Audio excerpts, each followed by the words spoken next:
How's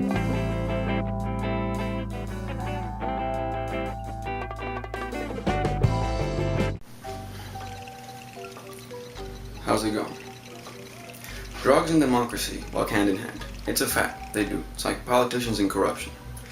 In this day and age, it's time for the world to see and experience true democracy. But for that to happen, the United States and the European Union have to decriminalize all drugs. Note, I said decriminalize, not legalize. There is a difference. See, decriminalization only means that the drug traffickers can still go to jail, but the drug users can't. For example, in the Netherlands, you can't traffic it, but you can grow it and sell it in shops,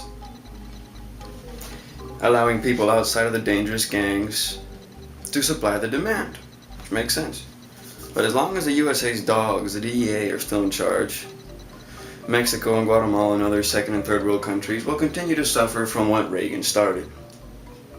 See, most third world countries have a two-sided government, a legal elected one and an illegal unelected side, which controls certain aspects that should be regulated.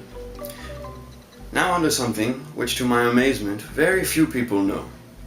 Back in 2001, when Portugal came up with this radical way to deal with drugs, the Portuguese government abolished criminal penalties on coke, pot, heroin, and methamphetamine.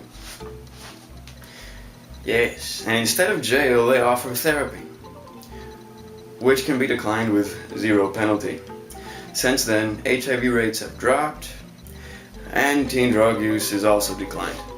The Netherlands also had a huge drug problem with heroin, and they also found a way to fix that up quite quick. See, they gave all the needleheads free government-sponsored heroin.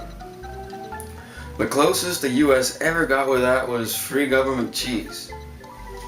And if free government-sponsored heroin was not enough, as a perk, they decriminalized marijuana. Now, the only drug problem the Netherlands faces is real high tourists stimulating their economy. When will that happen in the US? When will the sex scandals end? Why are they such a big deal in the first place? Why can't American politicians have sex? What does their libido have to do with my vote? Why do Americans want to vote for someone who has the same values and sexual inclinations? It's like American politicians are held to the standards of priests, and we all know that's not a good idea. So yeah, next time you see Fox, CBS, MSNBC showing the latest news coverage on the next latest sex scandal, do your soul a favor and change the channel. Pick up a pencil and paper, write them an angry letter saying, let the white trash tabloids cover that. It's not news. There's this multi-million-dollar war going on, and the news channels aren't covering it. All they want to do is play with wieners and boners. So yeah, it's crazy. But yeah, random bit of news that you should keep up on. Check out what's happening in Belarus. It's crazy. Goodbye.